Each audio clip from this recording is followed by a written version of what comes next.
when you watch him shoot.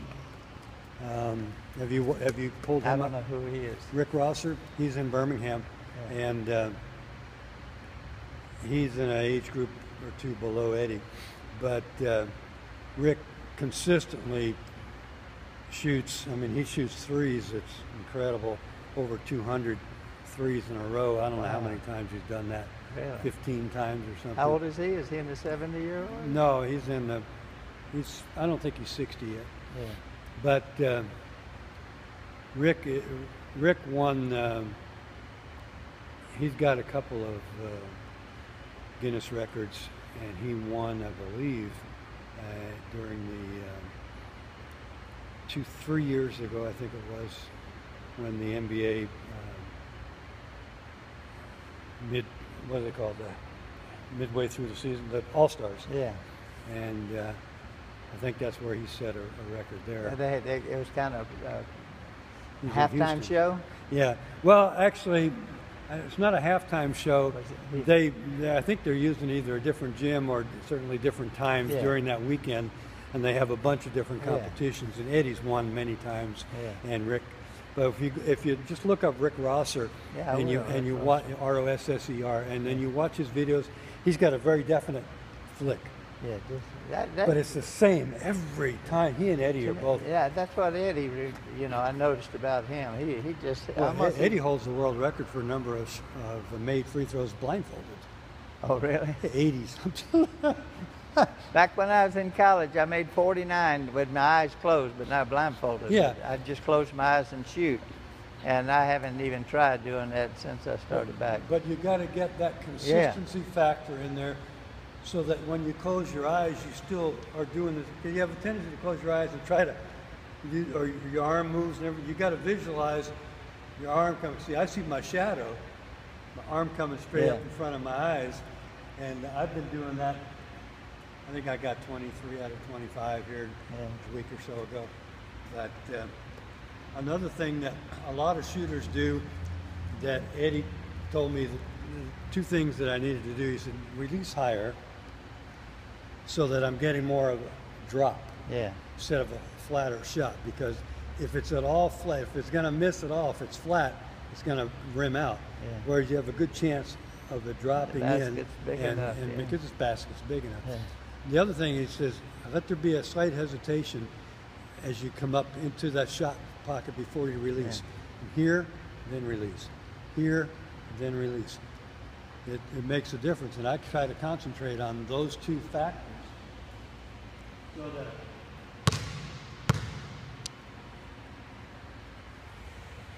I'm not going to shoot it on the way up. Release it well. Let that have it up.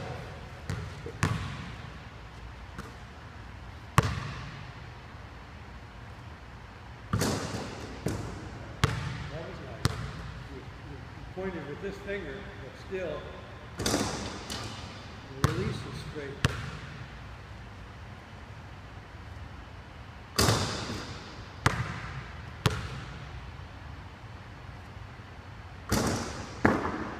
Sometimes we just get lucky.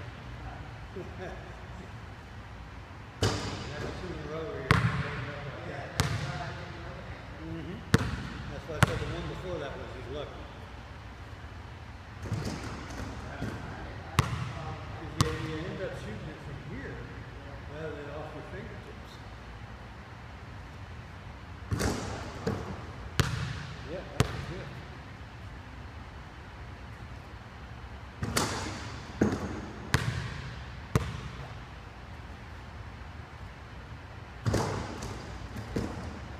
How much are you letting sit down here?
taken one, and you take one. And then the next one you have to know.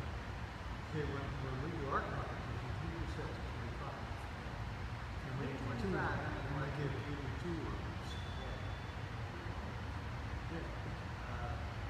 And then if I get, and then it's however many we make out of 25, and then we seed everybody from their competition. In other words, we got all the 70 to 74-year-olds shooting, we shoot 25. I make 24, somebody else makes 24.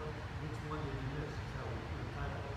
Make 23, you know. So what we'll do is when we get through with the competition, we take the best 8 or the best 12 or whatever, and we'll seed them from all the age groups. So now we have a head-to-head competition between the young guys, the old guys, the women. It's mano a mano. It doesn't matter what it says, you know. But the women get to use their ball. But the reason I came in third in Las Vegas, Eddie beat me, but he and I were in the same. Well, no, we were. Yeah, he's younger than I. We were in the same. The group was divided in half. So Eddie and I were in this group, and Ann was in this group. But we were in the first. She had a bye in the first round because the guy didn't show up. I had to compete against the guy that beat Eddie in the 3-point championship. And I lucked out. He missed 2. I made all mine. I made 98 or 100 shots that weekend. Came in third. But Eddie ended up beating me. And then he ended up shooting against Ann and O'Neal. And Ann missed 3 or 4 shots. I made all of mine except for the last one that Eddie beat me. Is the Anna O'Neal that's kind of a great female pro player? No, she didn't play pro. She's very good athlete. She's tiny. Yeah, she probably weighs 105 pounds maybe. About 5'6". She's 25. Let me get it on there. Let me start the video over. So I can.